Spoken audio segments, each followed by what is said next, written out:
ॐ नमश्चण्डिकायै। मार्कण्डेय उवाच। जयन्ती मङ्गलाकाले भद्रकाली कपालिनी दुर्गा क्षमा शिवा धात्री स्वाहा स्वधा नमोऽस्तु ते। जय त्वं देवी चामुण्डे जय भूतार्तिहारिणी जय सर्वगते देवी कालरात्रि नमोऽस्तु ते। मधुकेटभविद्रावि विधातृवरदे नमः। रूपं देहि जयं देहि यशो देहि दिशो जहि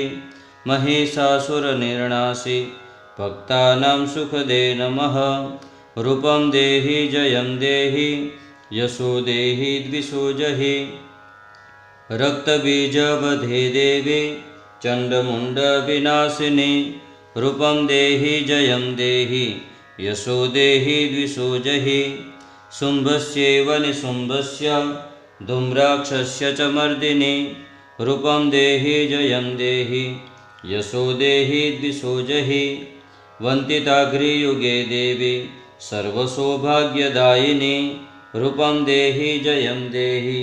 यशो देहि द्विषो जहि अचिन्त्यरूपचरिते सर्वशत्रुविनाशिनी रूपं देहि जयं देहि यशो देहि द्विषो जहि न तेभ्यः सर्वदा भक्त्या चण्डिके दुरितापहे रूपं देहि जयं देहि यशो देहि द्विषो जहि स्तुवद्भ्यो भक्तिपूर्वं त्वां चण्डिके व्याधिनाशिनी रूपं देहि जयं देहि यशो देहि द्विषो जहि चण्डिके सततं ये त्वा मर्चयन्तीह भक्तितः रूपं देहि जयं देहि यशो देहि द्विषो जहि देहि सौभाग्यमारोग्यं देहि मे परमं सुखं रूपं देहि जयं देहि यशो देहि द्विषो जहि विदेहि द्विषतां नाशं विदेहि बलमुच्चकैः रूपं देहि जयं देहि यशो देहि द्विषो जहि विदेहि देवि कल्याणं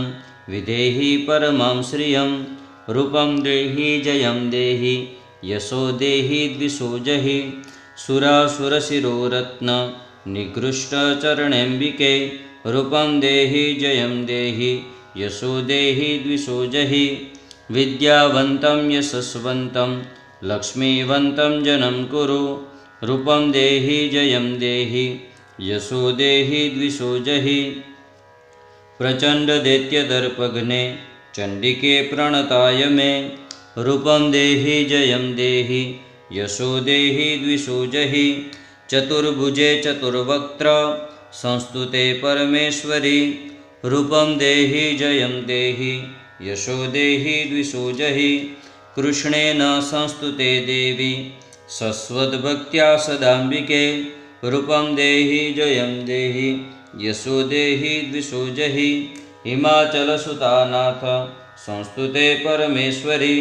रूपं देहि जयं देहि यशो देहि द्विषो जहि इन्द्राणीपते सद्भाव पूजिते परमेश्वरी रूपं देहि जयं देहि यशो देहि द्विषो जहि देवी प्रचण्डदुर्दण्ड दैत्यदर्पविनाशिनी